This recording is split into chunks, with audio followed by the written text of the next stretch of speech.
दवाइयाँ थी, कितना नुकसान हो गया मेरा। साला पूरा बाजार हमारी वजह से ही चलता है और फिर भी लोग तमीज नहीं सीखते। ओ मैडम, आवाज नीचे। जानती है किससे बात कर रही है? इंस्पेक्टर कालिया सिंह नाम है हमारा। यहाँ की हवा भी हमसे पूछ के चलती है और तू हमें कायदा सिखा रही है। कानून की वर्दी पहनी है आपने, गुंडों की नहीं। गलती आपकी थी, माफी आपको मांगनी चाहिए। माफी?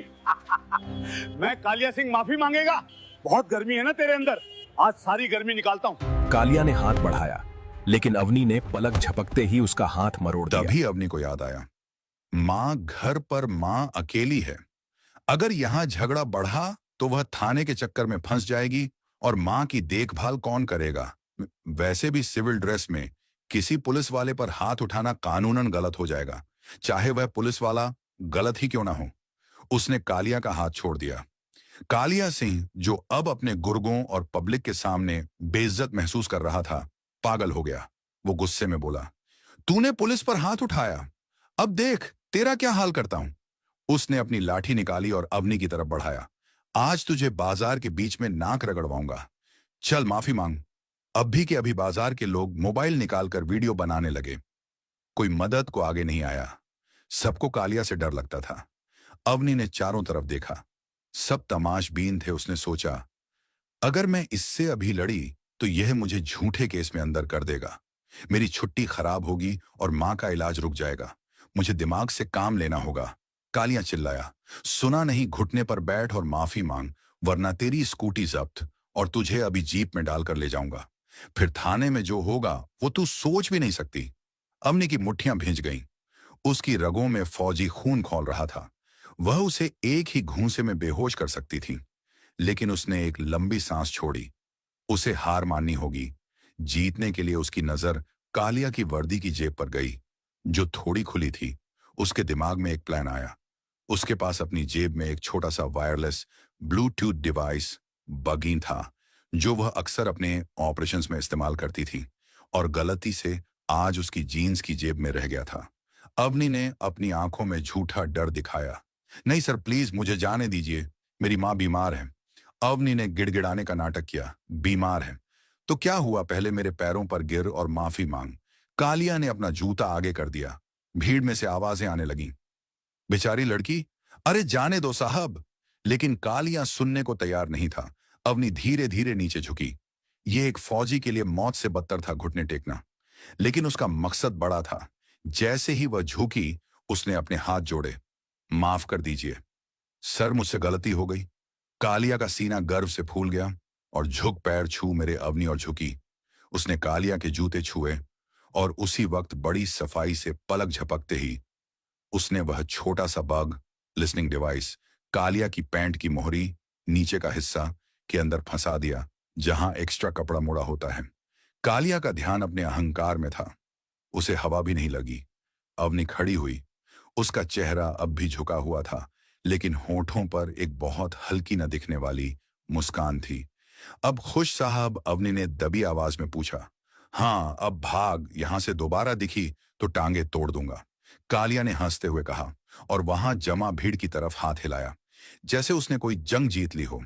अवनी ने अपनी स्कूटी उठाई, टूटी हुई दवाइयां वहीं छोड़ी और बिना पीछे मुड़े चली गई। लोग वीडियो बना रहे थे, सोशल मीडिया पर कैप्शन लिख रहे थे, पुलिस की गुंडागर्दी, या कुछ लोग लिख रहे थे, डरपोक लड़की। लेकिन किसी को नहीं पता था कि शिकार अब शुरू हुआ है। शाम के 6 बज रहे थे। अवनी का वह वीडियो पूरे शहर में आग की तरह फैल गया था। हर व्हाट्सएप ग्रुप, हर फेसबुक पेज पर वही वीडियो था।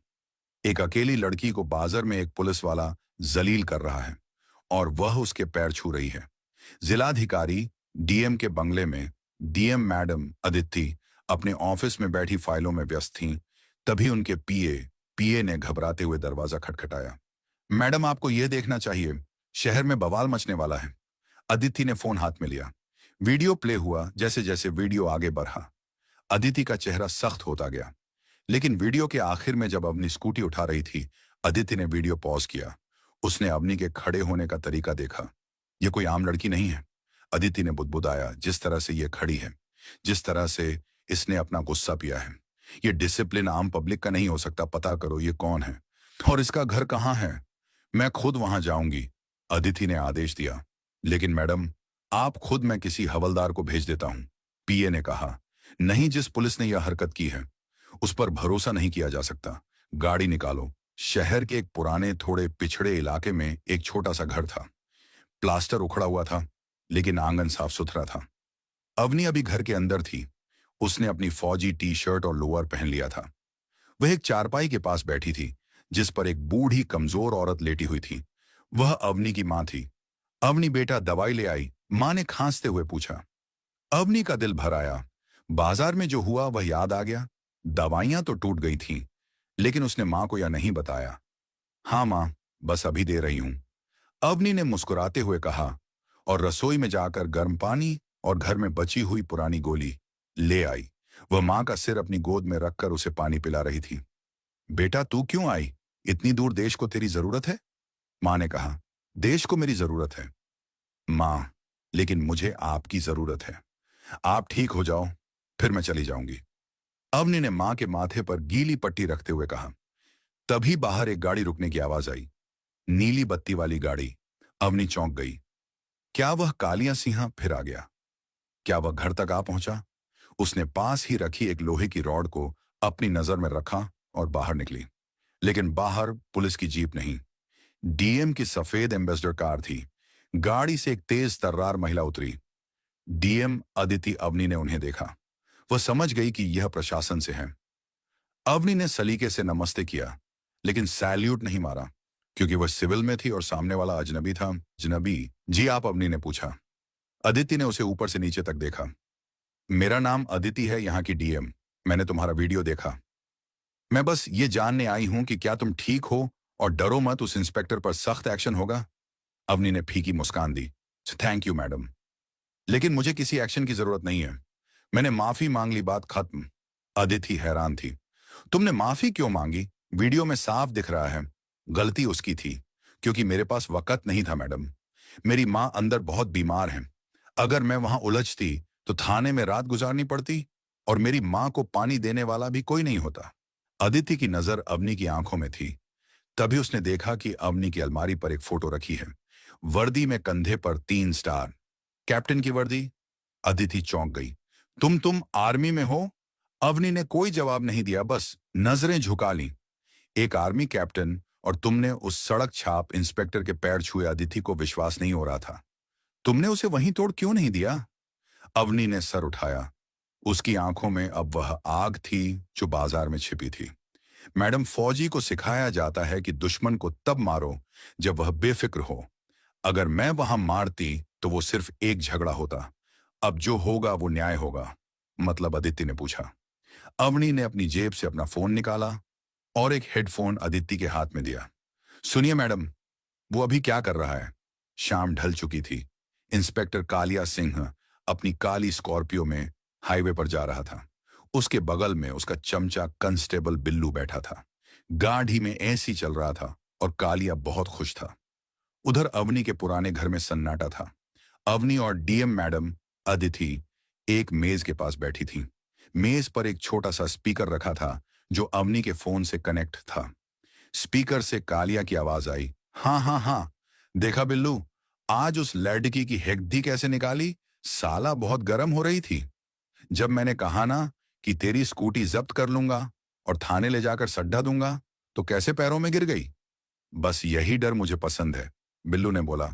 सही कहा बॉस, लेकिन वो लड़की की थोड़ी पढ़ी लिखी लग रही थी, कहीं कोई कंप्लेंट ना कर दे।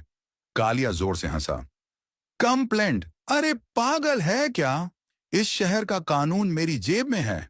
जो भी मेरे खिलाफ बोलता है मैं उसकी गाड़ी में गांजा, ड्रग्स रखवा देता हूं या उस पर चोरी का झूठा केस लगा देता हूं। बेचारे कोर्ट कचहरी के चक्कर काटते रह जाते हैं। वर्दी अपनी है, डंडा अपना है। कौन क्या उखाड़ डालेगा? अवनी के घर में डीएम अदिति के चेहरे पर गुस्सा साफ दिख रहा था। एक पुलिस वाला होकर वह आम लोगों को फंसाने की बात कर रहा था। कालिया आगे बोला। सुन, आज रात की तैयारी कर। वो जो शहर का नया व्यापारी है ना, सेठ दीनानाथ, उसे डराया है मैंने। आज रात उसके गोदाम से हफ्ता वसूली का पैसा आने वाला है। पूरे 5 लाख। अगर उसने नहीं दिए तो कल उसकी दुकान पर रेड मारेंगे और उसे ही अंदर कर देंगे। वर्दी का रौब ही तो मेरा बिजनेस है। अवनी ने रिकॉर्डिंग बंद की। उसकी आंखों में आंसू नहीं आग थी। मैडम, सुन लिया आपने? यह सिर्फ मेरी बेइज्जती का बदला नहीं है, यह उन सब बेगुनाहों का बदला है जिसे इसने डरा कर लूटा है। डीएम अदिति खड़ी हो गई। बहुत हो गया, ये वर्दी पहनकर डकैती कर रहा है। आज इसकी वर्दी भी उतरेगी और नशा भी। चलो कैप्टन, तैयारी करो। अवनी ने अलमारी खोली। वहां उसकी आर्मी की वर्दी टंगी थी। उसने एक पल के लिए अपनी मां की तरफ देखा जो सो रही थी और फिर वर्दी निकाल ली और अवनी ने वर्दी पहनते हुए गहरी सांस ली। ये वर्दी उसके लिए सिर्फ कपड़ा नहीं थी, बल्कि वो उसूल थे जिनके लिए उसने कभी हथियार उठाया था। बाहर रात और गहरी हो चुकी थी। डीएम अदिति ने फोन उठाया। आवाज में ठंडा आत्मविश्वास था। एसपी राठौड़, मैं अदिति बोल रही हूं। तुरंत एक भरोसेमंद टीम चाहिए, बिना किसी को भनक लगे। Target inspector Kaliya Singh. Cut होते ही अदिति अवनी की तरफ मुड़ी। आज जाल बिछेगा। कालिया अपने ही जश्न में फंसेगा। रात के 9 बज रहे थे। कालिया सिंह शहर के बाहर एक ढाबे पर बैठा मजे से चिकन खा रहा था। वह उस व्यापारी से पैसे मिलने का इंतजार कर रहा था। तभी ढाबे के बाहर एक के बाद एक गाड़ियों की हेडलाइट्स चमक उठी। एक पल में ढाबे का माहौल बदल गया। ढाबे वाला घबरा गया ग्राहक उठकर पीछे हटने लगे। सबसे आगे एक सादी सी गाड़ी आकर रुकी। दरवाजा खुला। सबसे पहले अवनी उतरी, आर्मी की वर्दी में, सधी हुई चाल, चेहरे पर कोई भाव नहीं। कालिया ने उसे ऊपर से नीचे तक देखा, फिर हंस पड़ा। ओहो, आर्मी! अब समझा उस दिन तेरे तेवर इतने क्यों थे। वह पास आया, आवाज में झड़ था, और बोला, वर्दी बदलते ही खुद को शेर समझने लगी क्या? अरे मैडम, आर्मी यहां हाईवे है, बॉर्डर नहीं। उसने ठहाका लगाया। यहां मैं चलता हूं, समझी? अवनी ने कुछ नहीं कहा, बस शांति से उसकी तरफ देखा। कालिया और मजाक उड़ाने लगा। कहां से आ गई देश बचाने, लगता है ट्रेनिंग में ज्यादा ही जोश भर दिया गया है। उसी पल पीछे से और गाड़ियां हम आकर रुकी। इस बार सायरन नहीं, बस भारी मौजूदगी। बीच वाली गाड़ी का दरवाजा खुला। डीएम अदिति बाहर उतरी। सादा सूट हाथ में, फाइल, चेहरा बिल्कुल शांत। कालिया की हंसी आधे में ही रुक गई। मैडम, उसकी आवाज पहली बार लड़खड़ाई। ढाबे पर सन्नाटा ऐसा था कि हवा चलने की आवाज भी साफ सुनाई दे रही थी। कालिया के हाथ से चिकन का टुकड़ा छूटकर प्लेट में गिर गया। उसके गले में निवाला अटक गया था। वह कुर्सी से उठने की कोशिश कर रहा था, लेकिन उसके पैर ऐसे जम गए थे जैसे लकवा मार गया हो। डीएम अदिति ने अपनी फाइल को गाड़ी के बोनट पर रखा और धीरे धीरे कालिया की तरफ बढ़ी। उनके जूतों की ठक ठक कालिया के दिल की धड़कन बढ़ा रही थी। उनके पीछे एसपी राठौड़ और उनकी पूरी स्पेशल टास्क फोर्स खड़ी थी, जो सिपाही और हवलदार, बिल्लू और अन्य अभी कालिया के साथ बैठकर ठहाके लगा रहे थे। वे अपनी कुर्सियों से ऐसे खड़े हो गए जैसे करंट लगा हो। वे धीरे धीरे पीछे खिसकने लगे, कालिया को अकेला छोड़कर। अदिति ने अपनी ठंडी और सख्त आवाज में पूछा, क्या हुआ इंस्पेक्टर? अभी तो बहुत जोर से हंस रहे थे, हंसी रुक क्यों गई? और ये क्या कह रहे थे तुम? यहां मैं चलता हूं। कालिया पसीने से तरबतर हो गया। उसने अपनी जेब से रुमाल निकालकर माथा पोंछना चाहा, लेकिन हाथ इतना कांप रहा था कि रुमाल नीचे गिर गया। उसने कांपते हाथों से सैल्यूट मारने की कोशिश की। माय मैडम, जय हिंद। वो तो हम बस मजाक कर रहे थे। हम तो बस स्टाफ का मूड हल्का कर रहे थे। ये मैडम तो हमारी पुरानी जानकार है। हम तो बस साथ में बातें कर रहे थे। अवनी की आवाज कड़कड़ाती बिजली की तरह गूंजी। झूठ। अवनी ने एक कदम आगे बढ़ाया और बोला, जानकारी नहीं, जुर्म किया है तुमने, कालिया सिंह। और आज तुम्हारा मजाक तुम्हारे गले की फांस बनेगा। उस दिन तुमने एक बेटी की मजबूरी देखी थी, आज एक सैनिक की ताकत देखोगे। कालिया ने इधर उधर देखा। भागने का कोई रास्ता नहीं था। उसने फिर भी अपनी बची खुची हेकड़ी और सियासी पहुंच दिखाने की कोशिश की। उसे लगा शायद नेताजी का नाम लेकर वह बच जाएगा। देखो मैडम, डीएम, मैं एक सीनियर इंस्पेक्टर हूं। आप बिना वारंट के मुझे ऐसे पब्लिक के सामने बेइज्जत नहीं कर सकती। मेरी भी पहुंच ऊपर तक है। अगर मैंने मंत्री जी को फोन घुमा दिया तो अदिति जोर से हंसी, एक खतरनाक व्यंग्यात्मक हंसी। पहुंच? तुम्हारी पहुंच तो अभी हमने सुनी, और मंत्री जी उन्हें तो मैंने यह ऑडियो क्लिप 10 मिनट पहले ही भेज दी है। उन्होंने खुद कहा है कि इस गंदगी को साफ करो। अदिति ने जेब से अपना फोन निकाला। ब्लूटूथ स्पीकर अभी भी कनेक्ट था। उन्होंने प्ले का बटन दबाया। आवाज गूंजी, इस शहर का कानून मेरी जेब में है। गांजा रखवा देता हूं, चोरी का झूठा केस लगा देता हूं। वर्दी अपनी, इन्हें डंडा अपना है। ढाबे पर मौजूद हर इंसान, हर ट्रक, ड्राइवर, वेटर और खुद एसपी राठौड़ ने वह रिकॉर्डिंग सुनी। कालिया का चेहरा हल्दी की तरह पीला पड़ गया। उसके पैरों तले जमीन खिसक चुकी थी। वह जानता था कि यह उसकी अपनी आवाज है। उसका अपना अहंकार ही उसका गवाह बन गया था। विद्रोह और बिल्लू की गद्दारी। तभी कालिया का खास चमचा बिल्लू, जो अब तक कांप रहा था, अचानक चिल्लाया, मैडम मैडम, मुझे माफ कर दीजिए। ये सब कालिया सर करवाते थे। हम तो मजबूर थे, ये हमें सस्पेंड करने की धमकी देते थे। कालिया ने मुड़कर बिल्लू को देखा। उसकी आंखों में विश्वासघात का दर्द था। डूबते जहाज से चूहे सबसे पहले भागते हैं, और आज कालिया का जहाज डूब चुका था। अदिति ने फोन बंद किया। एएसपी राठौड़, अदिति ने आदेश दिया, सुना आपने, यह नमूना आपके डिपार्टमेंट का है। वर्दी पहनकर उगाही निर्दोषों को फंसाना और एक आर्मी ऑफिसर के साथ बदतमीजी। इसे अभी और इसी वक्त सस्पेंड किया जाता है। Yes ma'am. एसपी राठौड़ आगे बढ़े। उनके हाथ में हथकड़ी चमक रही थी। हिसाब अभी बाकी है। 1 मिनट सर। अवनी ने हाथ उठाकर एसपी को रोका। अरेस्ट करने से पहले कुछ पुराना हिसाब बाकी है।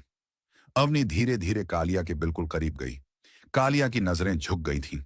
वह अवनी की आंखों में देखने की हिम्मत नहीं जुटा पा रहा था। उस दिन तुमने कहा था ना कि मेरी गर्मी निकालोगे, अवनी ने धीरे से पर भारी आवाज में कहा। तुमने मेरी मां की दवाइयां तोड़ी थीं। तुमने मुझे बाजार के बीच जलील किया था। कालिया कुछ बोलने ही वाला था कि छटाक एक जोरदार थप्पड़ कालिया के गाल पर पड़ा। थप्पड़ इतना तेज था कि उसकी गूंज दूर तक गई। कालिया लड़खड़ाकर उसी कुर्सी पर जा गिरा जिस पर वह बैठकर अभी राजा बना हुआ था। ढाबे में मौजूद लोगों के रोंगटे खड़े हो गए। कुछ लोगों ने तो धीरे से ताली भी बजानी चाहिए, पर माहौल की गंभीरता देख रुक गए। अवनी ने कालिया के कॉलर को मुट्ठी में भींचा और उसे झटके से सीधा खड़ा किया। उस दिन तुमने मुझे झुकने पर मजबूर किया था, क्योंकि मैं एक बेटी थी जो अपनी मां को बचाना चाहती थी। लेकिन आज मैं एक सैनिक हूं, और एक सैनिक कभी अपनी वर्दी की बेइज्जती बर्दाश्त नहीं करता।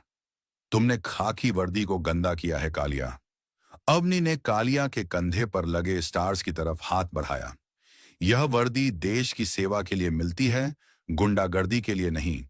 तुम इसके लायक नहीं हो। झर्रर एक झटके के साथ अवनी ने कालिया की वर्दी से उसके स्टार्स और नेम प्लेट नोच लिए। बटन टूटकर जमीन पर बिखर गए। ये सिर्फ स्टार्स का टूटना नहीं था, ये कालिया के अहंकार का टूटना था। कालिया अब पूरी तरह टूट चुका था। वह रिड़ियाने लगा। माफ कर दो मैडम, गलती हो गई। मेरे बीवी बच्चे हैं, मेरी नौकरी मत खाओ। मैं तुम्हारे पैर पड़ता हूं। वह अवनी के पैरों में गिरने लगा, वही पैर जो उस दिन उसने अपने जूतों पर रखवाए थे। अवनी 2 कदम पीछे हट गई। उसे घिन आ रही थी। एक फौजी कभी किसी को पैरों में नहीं गिराता कालिया। हम दुश्मन को भी सम्मान से मारते हैं, लेकिन तुम तो दुश्मन कहलाने लायक भी नहीं हो। तुम सिर्फ एक अपराधी हो। अवनी ने एसपी की तरफ देखा। इन्हें ले जाइए सर, अब यह कानून के हवाले है। कानून का डंडा और जनता का सुकून। पुलिस वालों ने कालिया को हथकड़ी पहनाई। लोहे की वो ठंडी हथकड़ी जो वह दूसरों को डराने के लिए इस्तेमाल करता था, आज उसी की कलाइयों में कस गई थी। बिल्लू और बाकी चमचे भी पकड़ लिए गए। जब पुलिस उसे घसीटते हुए जीप की तरफ ले जा रही थी, वहां खड़े ट्रक ड्राइवरों और ढाबे के कर्मचारियों ने भारत माता की जय के नारे लगाने शुरू कर दिए। यह शोर किसी भीड़ का नहीं, बल्कि दबे कुचले लोगों की आजादी का था। पुलिस की गाड़ियां कालिया को लेकर सायरन बजाती हुई अंधेरे में गायब हो गईं। ढाबे पर अब फिर से सन्नाटा था, लेकिन यह सन्नाटा डर का नहीं, सुकून का था। अदिति ने अवनी के कंधे पर हाथ रखा। उनकी आंखों में गर्व था। वेल डन कैप्टन, आज तुमने बता दिया कि असली पावर पद में नहीं, नियत में होती है। तुमने सिस्टम की गंदगी साफ करने में मेरी मदद की। अवनी ने हल्की मुस्कान के साथ अदिति को सैल्यूट किया। थैंक यू मैडम, अगर आप साथ न देती तो शायद यह मुमकिन न होता। सिस्टम में आप जैसे अफसरों की भी जरूरत है। अब जाओ, अदिति ने प्यार से कहा। तुम्हारी मां तुम्हारा इंतजार कर रही होंगी। और हां, मेरी गाड़ी की पिछली सीट पर देखो, शहर के बेस्ट हॉस्पिटल से मंगवाई गई दवाइयां रखी हैं। यह प्रशासन की तरफ से एक छोटी सी मदद है। अवनी की आंखें भर आईं। उसने अदिति का हाथ दबाया, दवाइयां उठाईं और अपनी स्कूटी की तरफ एक बढ़ी। रात के 11 बज चुके थे। अवनी घर पहुंची। मां जाग रही थी, दरवाजे की तरफ टकटकी लगाई। अवनी ने दौड़कर मां को गले लगा लिया। वह फफक कर रो पड़ी। वह रोना जो उसने बाजार में रोका था, वह गुस्सा जो उसने कालिया के सामने दबाया था, सब मां की गोद में बह निकला। क्या हुआ बेटा, तू वर्दी में क्यों है? मां ने घबरा कर पूछा। अवनी ने आंसू पोंछे और मां को दवाई दी। कुछ नहीं मां, बस आज ड्यूटी पूरी करके आई हूं। अब शहर भी ठीक हो गया है और तुम भी ठीक हो जाओगी। निष्कर्ष, बुराई चाहे कितनी भी ताकतवर क्यों ना हो, सच्चाई और अनुशासन के सामने उसे एक दिन घुटने टेकने ही पड़ते हैं। कालिया सिंह का अंत अवनी की एक नई शुरुआत थी। दोस्तों, हमें इस कहानी से यह गहरी सीख मिलती है कि धैर्य सबसे बड़ा हथियार है। अवनी ने बाजार में गुस्सा पी लिया क्योंकि वह जानती थी कि सही वक्त पर वार करना ज्यादा असरदार होता है। पद की गरिमा, चाहे पुलिस हो या आर्मी, वर्दी सेवा के लिए है, रौब झाड़ने के लिए नहीं। विनम्रता कमजोरी नहीं, झुकने का मतलब हारना नहीं होता। कभी कभी एक शेर भी शिकार करने के लिए पीछे हटता है। दोस्तों, यह कहानी केवल मनोरंजन और शिक्षा के उद्देश्य से बनाई गई है। इसमें दिखाए गए सभी पात्र, घटनाएं और संवाद काल्पनिक हैं। किसी भी वास्तविक व्यक्ति, संस्था या घटना से इनका कोई संबंध नहीं है। कृपया इसे केवल कहानी के रूप में देखें और इसका आनंद लें। हम किसी की भावनाओं को ठेस पहुंचाना नहीं चाहते।